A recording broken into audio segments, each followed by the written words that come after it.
श्रीमन्महागणाधिपतये नमः। लक्ष्मीनारायणाभ्यां नमः।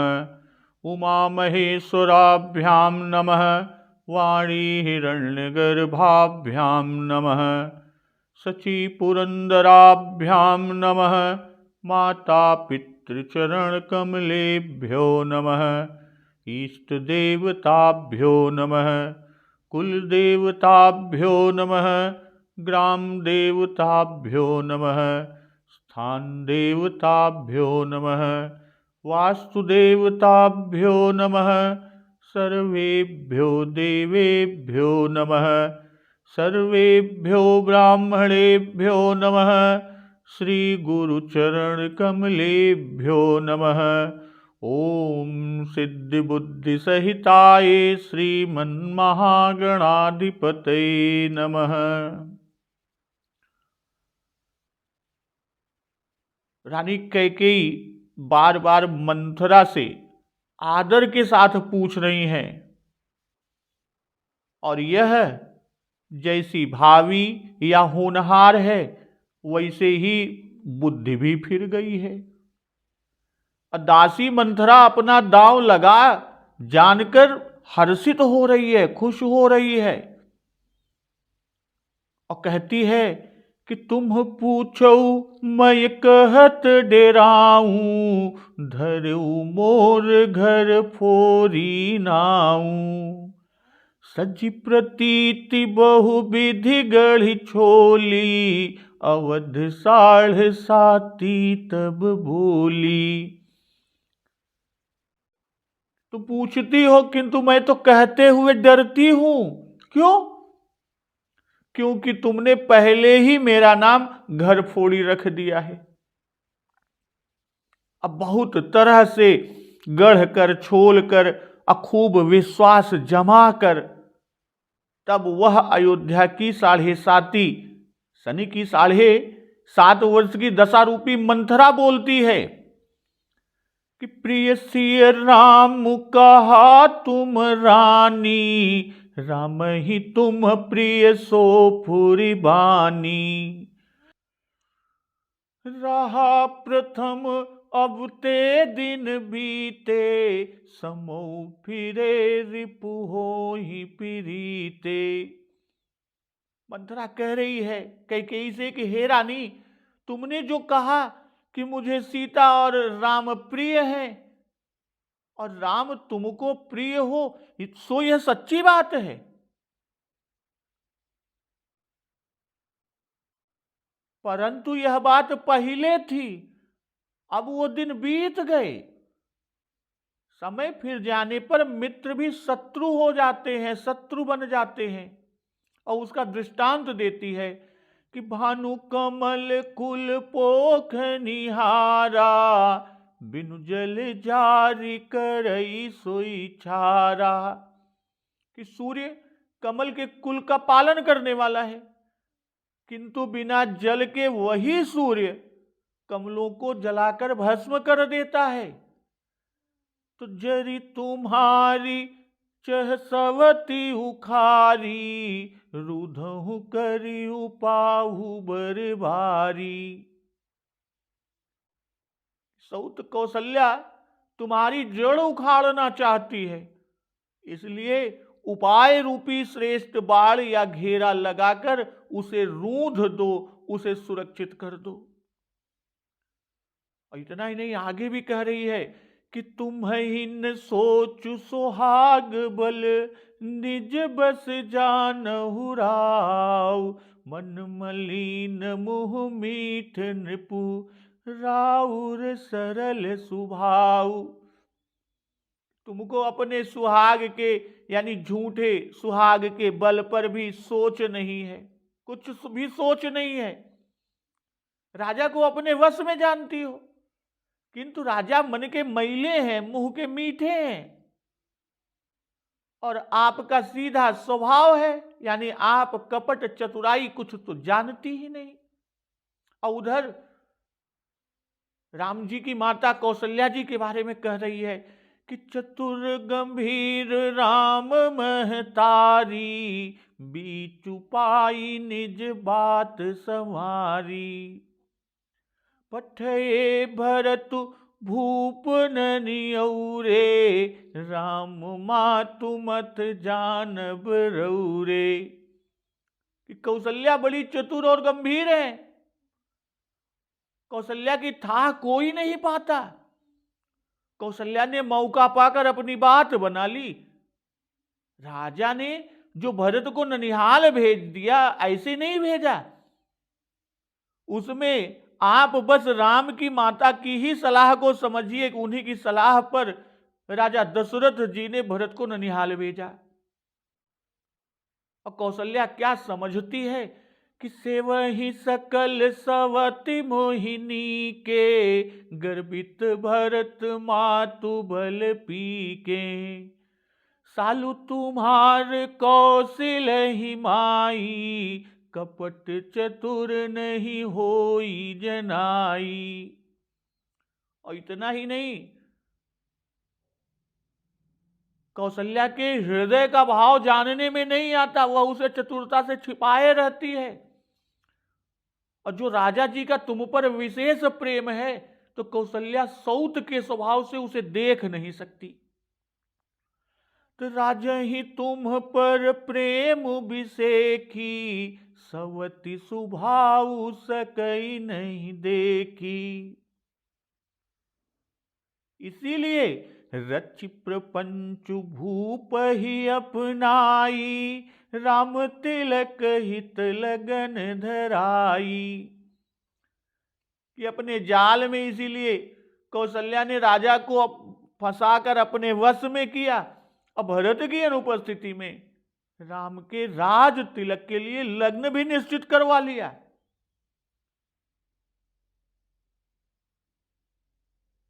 तो इस तरह कुटिलपन की बातें कहकर, गढ़कर, छोलकर मंथरा ने कैकेयी को उल्टा सीधा समझा दिया।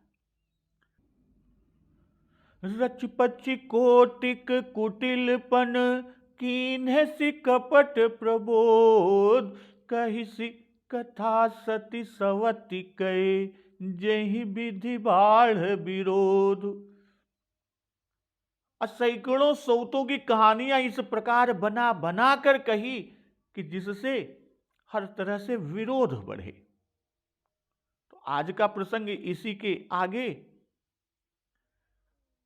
कि मंथरा के इस तरह कुटिलपन की बातें गढ़ छोलकर कैकेयी को उल्टा सीधा समझा दिया, विभिन्न सौतों की कहानियों को बना बना कर उसने जो सुना दिया, तो उसी के आगे का आज का प्रसंग शुरू होता है कि भावी बस प्रतीति उर आई, पूछ रानी पुनि शपथ देवाई। का पूछहु तुम अबहु न जाना, निज हित अनहित पशु पहिचाना। भयउ पाकु दिन सजत समाजू, तुम पाई सुधि मोहि सन आजू। खाई अपहिरिह राज तुम्हारे, सत्य कहे नहीं दोषु हमारे। जौ य सत्य कछु कहब बनाई, तव विधि देई हम ही सजाई। राम ही तिलक काली जव भयऊ, तुम कहो विपत्ति बीजु विधि भयऊ। रिख खचाई कहो बलु भाकी, भामिनी भयु दूध कई माखी। जो सुत सहित करहु सेवकाई, तव घर रहु नयान उपाई। कद्रु बिन तहि दीन दुख, तुम्हि कौशला देव। भरत बंद गृह से हैं, लखनु राम के नेव। तो इस तरह कि होनहार वश होकर कैकेयी के मन को विश्वास हो गया।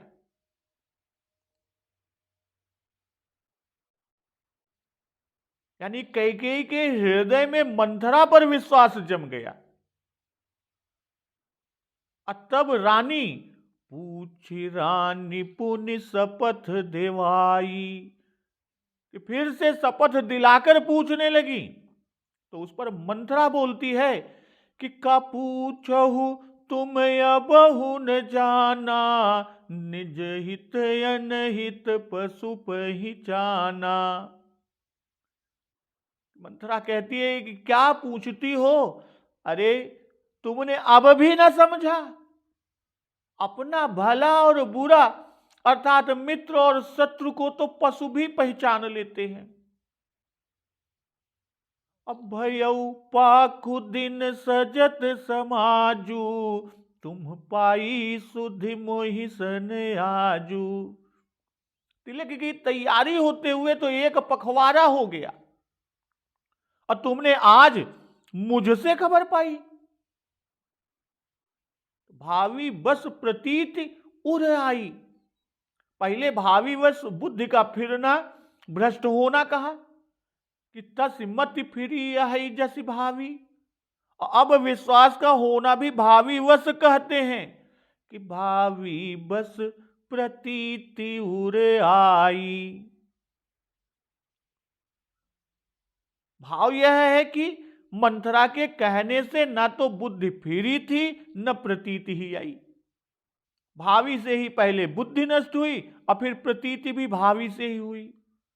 तो मंथरा का प्रतीति सजना पहले कहा गया कि सज प्रतीति बहु विधि गढ़ी छोली। अब यहां कहते हैं कि पूछ रानी पुनि शपथ देवाई। पहले भी एक बार रानी ने भरत की शपथ देकर पूछा था कि भरत शपथ तो ही सत्य कहू, परिहरि कपट दुराऊ। अब फिर शपथ देकर पूछती है कि पुनि शपथ देवाई। पहले रानी के मन में मंथरा के कुटिल और कुचाली होने की भावना उठी कि काने खोरे कूबरे कुटिल कुचाली जान, तिय विशेष पुनि चेरी कह भरत मातु मुस्कानी। और उसे उसने गूढ़ कपट प्रिय वचन कहकर दूर किया। और रानी ने यह समझ लिया कि मंथरा हमारे लिए सुहृद है, विश्वास के योग्य है। परंतु कौशल्या और कैकेयी में बड़ा प्रेम था कि कपहु न कियऊ सवति आरेसु, प्रीति प्रतीति जान सब देसु। तो इस साढ़े साती यानी मंथरा ने रानी की ऐसी बुद्धि बिगाड़ी कि अब उसे कौशल्या के विरोधी होने का विश्वास हो गया। इतने दिनों की प्रीति और प्रतीति का एक दासी के सुझाव पर क्षण भर में नष्ट होना असंभव था, पर तस मति फिरी आई जस भावी, कि रानी के भावी, रानी जो है वो भावी के वश में है, उसे विश्वास हो गया। अब वह पूछती है कि वह अगली बात कौन सी है जिससे तुझे डर हो रहा है। परंतु मंथरा बड़ी सावधान है। वह रानी के मन को पहले ऐसी अवस्था में ला देती है कि जिससे कहे जाने योग्य बात जम जाए। अब तब फिर बोलती है कि आगिल बात समुझ डर मोही, देव दैव फिर सो फल ओही। इतना कहकर असौ सौत की कथा को कहने लगती है, डर वाली बात को नहीं खोलती कि क्या बात है। जब रानी ने फिर भरत जी का शपथ दिलाया तब बोली कि का पूछहु तुम्हें अबहु न जाना, निज हित अनहित पशु पहिचाना। भाई पशु में ज्ञान नहीं होता तो भी वे जान लेते हैं कि कौन उनका हितु है यानी हित करने वाला है और कौन शत्रु है। हित को पहचान कर उसके पास जाते हैं और अनहित को देखकर भागते हैं। फिर तुम तो मनुष्य हो, मनुष्य का शरीर ज्ञान का स्थान है। ऐसा उल्लेख है कि मुनिगण निकट बिहग मृग जाही, बाधक बधिक बिलो की पराही। हित अनहित पशु पक्षी उजाना, मनुष्य तनु गुण ज्ञान निधाना। कि तुमको तो स्वयं वैर अथवा प्रेम, कपट और चतुरता जान लेनी थी, पर तुम इतना भी नहीं समझती हो। यानी कि तुम पशु से भी गई गुजरी हो, जो हमसे बार बार पूछती हो और अपने को साफ और स्पष्ट कहने वाली दिखाने के लिए वह कठोर वाणी में बोलने लगी कि भयउ पाखु दिन सजत समाजू, तुम पाई सुधि मोहि सन आजू। भाई तिलक की तैयारी तो आज ही से हो रही है, लेकिन मंथरा ने विरोध को बढ़ाने और राजा पर एकदम क्रोध उत्पन्न कराने के लिए 15 दिन कहे। भयउ पाख दिन, एक पाख 15 दिन का, और आग भड़काने के विचार से सारी रचना एक दिन में हुई, पर मंथरा ने अनुमान किया कि ऐसी रचना 15 दिन से कम में हो नहीं सकती। इसी से मंथरा ने पाखुदिन कहा। इससे राजा का कपट दिखाती है और कहती है कि तुम पाई सुधि मोहि सन आजू। यदि राजा के मन में कपट ना होता तो तुमसे इतने दिन तक बात को क्यों छिपाए रखते? न तो तुमको खबर दी और न तुम्हारे पुत्र को बुलाया। तुमने पहले पहले मुझसे ही खबर पाई, और वो अभी 15 दिन के अंतर पर, 15 दिन बीत जाने पर, कल ही तिलक है, राज तिलक। और अन्य सब रानियों के यहां 15 दिन पहले से ही खबर पहुंचा दी गई। इसलिए निश्चय ही राजा के मन में कपट है, और मैं न कहती तो तिलक भी हो जाता, तब भी तुमको मालूम न होता। या मालूम तुम्हें होता या न होता कौन जाने। मंथरा यह सुझा रही है कि एकमात्र मैं ही तुम्हारी हितैषणी हूं, हित चाहने वाली हूं। एक मैं ही सत्य सत्य तुम्हारे हित की कह रही हूं, और राजा, कौशल्या, राम आदि सब तुम्हारे शत्रु हैं। भाई राज्य के गुप्त भेद छिपाए जाते हैं, और जो प्रकाश करने वाला होता है वो दोषी है। यानी उस गुप्त भेद को जो बाहर लाता है दंडनीय है। तो 15 दिन से तिलक की तैयारी हो रही है, पर तुमसे बात छिपाई जा रही है। तो तुमसे कहने का दोष कौन अपने सिर पर ले और राजा तथा कौशल्या जी के कोप का भाजन बने? पर मैं तो तुम्हारे राज्य में खाती हूं, पहनती हूं, मैं और किसी को जानती भी नहीं। अब मुझे सच्ची बात के प्रकट कर देने में कोई दोष नहीं। आज तक मैं भी छिपाए रही, पर अब नहीं प्रकट करती हूं तो फिर वो सर्वनाश कर जाएगा, सर्वनाश हो जाएगा। इसलिए अब मैं कह देती हूं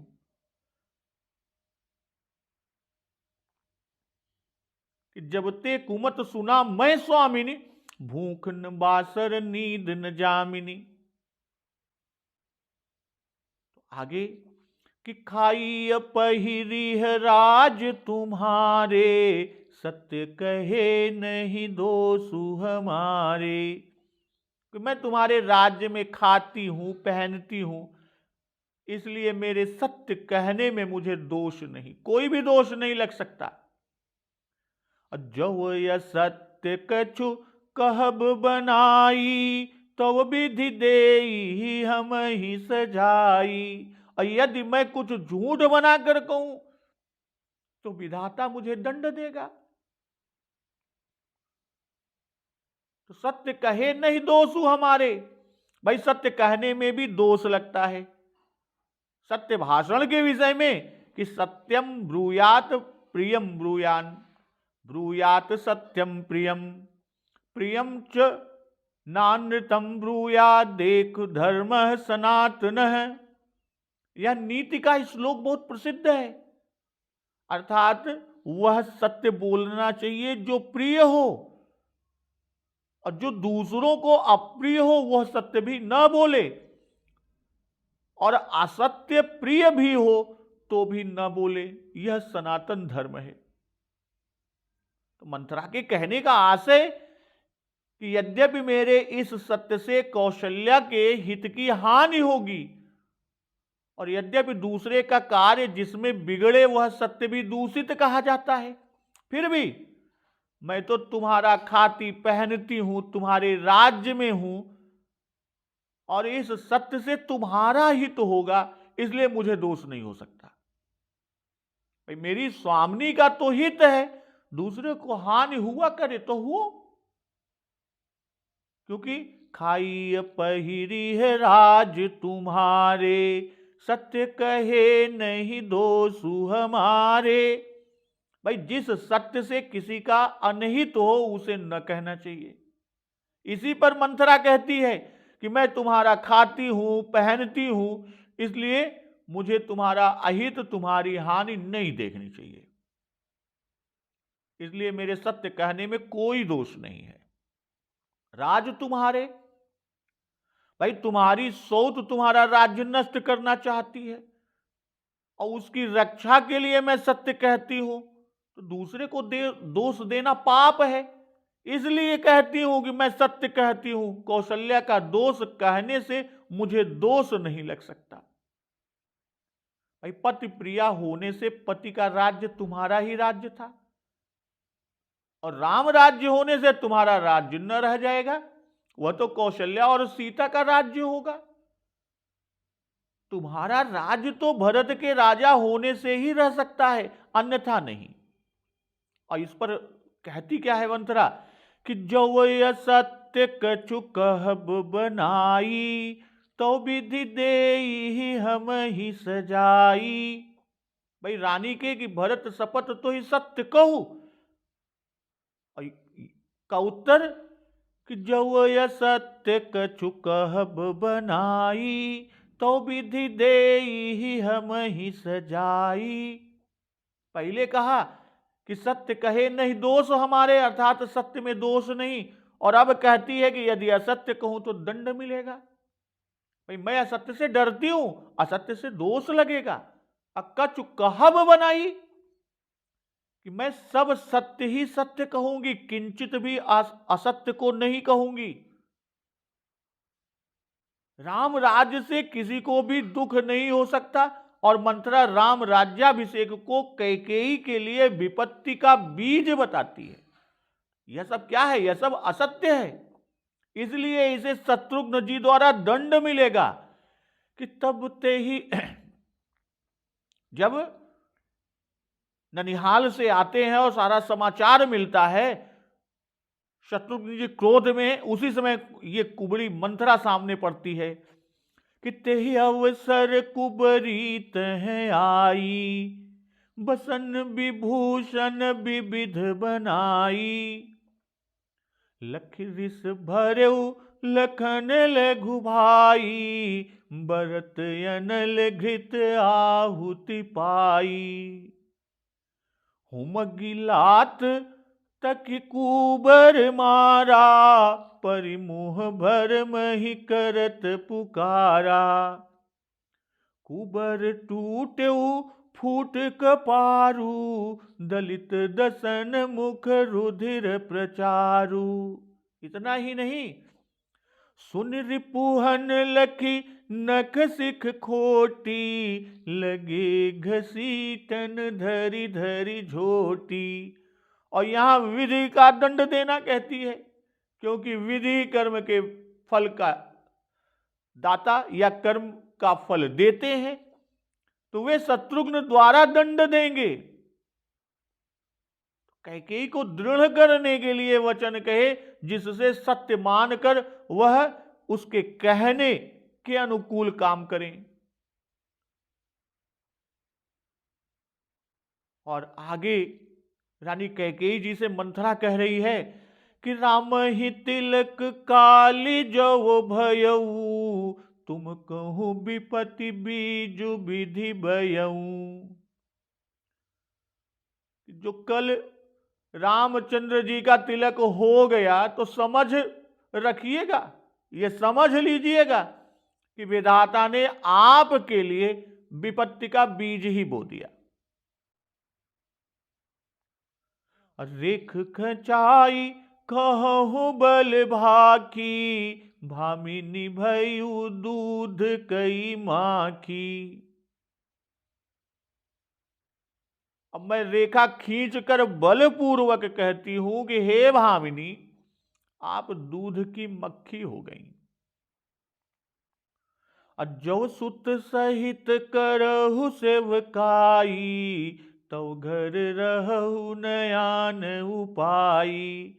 यदि आप पुत्र सहित सेवा करें अर्थात दास दासी बनकर रहें तो घर में रह सकेंगी, अन्यथा किसी उपाय से नहीं, घर में भी रहने को नहीं मिलेगा। तो मंथरा कैकेयी जी से कह रही है कि राम ही तिलक काली जव भयऊ, तुम कहो विपत्ति बीजु विधि भयऊ। भाई हर एक समय विस्मय करस का उत्तर है। जो संदिग्ध वचन से, संदिग्ध रूप में उसके हृदय की बात दिख रही है कि वह राम राज्य न होने देगी। कहने का भाव कि अपने वश भर तो हम उनका राज्याभिषेक होने ही नहीं देंगे, और फिर भी कदाचित हो गया तो यह निश्चय जानो, भीतरी उसका आशय है कि तुम राज्य को न होने दो। राम राज्याभिषेक बीज है और आगे इसका फल विपत्ति ही विपत्ति होगा। तो क्या विपत्ति पड़ेगी वह आगे बताती है कि रेख खचाई कहु बलु भाकी, भामिनी भयु दूध कई माखी।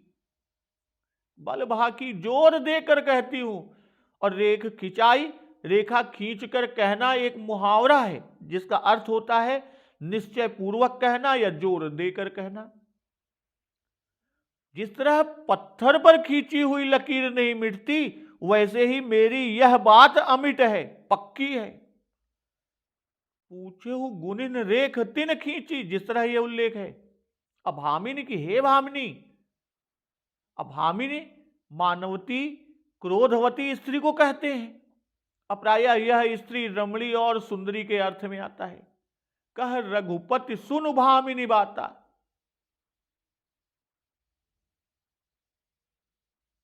अगर भामिन का सामान्य अर्थ कहें तो मन को भाने वाली, तो भामिनी संबोधन करने के पीछे का कारण यह है कि इसकी जिह्वा पर सरस्वती जी हैं जो ऐसा बोल रही हैं। मानो वह देवी कैकेयी को कोपणी होने का वर दे रही हैं। और दूध की मक्खी भी मुहावरा है कि भामिनी भयु दूध कई माखी। जैसे दूध में मक्खी गिरती है तो कोई दूध को नहीं फेंक देता, किंतु मक्खी निकालकर फेंक दी जाती है। तो ठीक वैसे ही तुम भी निकाल बाहर की जाओगी। दूध श्वेत होता है, उसमें मक्खी काली होने से तुरंत देख ली जाती है। तो वैसे ही सबकी दृष्टि तुम पर रहेगी, सबकी निगाह में खटकोगी, और कहीं न कहीं की बात क्या कहें कि तुम कहीं की भी न रहोगी। जब सुत सहित करहु सेवकाई, तब घर रहु नयान उपाई। जो के द्वारा यह दर्शा रही है कि तुमसे सेवा हो नहीं सकती, कि नैहर जन्म भरब बरु जाई, जियत न कर भी सवती सेवकाई। भाई कौशल्या जी दुख देंगी और सेवा ना करोगी तो घर से निकाल देंगी। आन उपाय, अर्थात साम दाम भय भेद से। कहने का भाव यह है कि भला सोचो तो कि भरत राम के वश में कैसे रह सकेगा, और तुम सौत से अपमानित होकर कैसे जी सकोगी। उससे तो मरण ही अच्छा है, इसलिए तुम शीघ्र ही उसका उपाय करो। तो कद्रु बिन तहि दीन दुख, तुम ही कौशिला देव। भरत बंद गृह से हैं, लखनु राम के नेव। जैसे कद्रु ने विनता को दुख दिया था, वैसे ही कौशल्या तुमको दुख देंगी। अब भरत जी जेल खाना भोगेंगे, जेल में भेज दिए जाएंगे, और लक्ष्मण राम के नायब बनेंगे।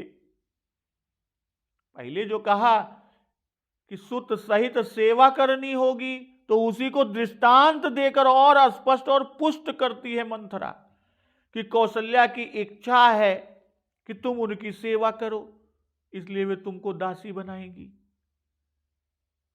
मंथरा कैकेयी जी से कहती है, देखो सौत को सदा सौत ने दुख दिया है, और वैसे ही कौशल्या तुमको दुख देगी। अब भरत बंद गृह से ही हैं, कौशल्या तुमको अपना शत्रु समझती है, इसलिए उनके पुत्र राम भरत और शत्रुघ्न को बैरी समझेंगे, और शत्रु को स्वतंत्र न रहने देना चाहिए। इसीलिए राम भरत और शत्रुघ्न को जेल खाने में डाल देंगे। और वो जो कद्रु की कथा सुनाती है, कहती है कि देखो ना, कद्रु और विनता की शत्रुता के कारण उनके पुत्रों में भी परस्पर विरोध है।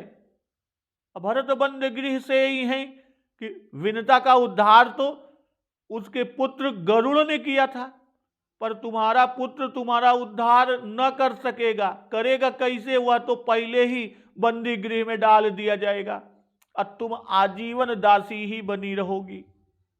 लखन राम के ने, लक्ष्मण तो श्री राम के अनुगामी हैं, और इन दोनों में अश्विनी कुमारों का सा प्रेम है। राम उनकी रक्षा करते हैं और लक्ष्मण जी राम की, इसलिए लक्ष्मण जी नेव होकर राज्य भोगेंगे, वे ही सर्वे सर्वा होंगे। तो उनकी माता के लिए सब ठीक ही होगा, उनको दासी तो नहीं करनी। कद्रु और विनता का दृष्टांत देकर यह दिखाती है कि वहां गरुण समर्थ थे, और उन्होंने सर्पों से अमृत देकर मेल कर लिया और अपनी माता का दुख दूर किया। असो तुम्हारे पुत्र से होने का नहीं है, लक्ष्मण नायब होंगे, वे यही सलाह देंगे कि शत्रु को स्वतंत्र नहीं रखना चाहिए, इसलिए भरत जी बंदी खाने में डाल दिए जाएंगे, और कोई नायब के डर से बोल नहीं सकेगा।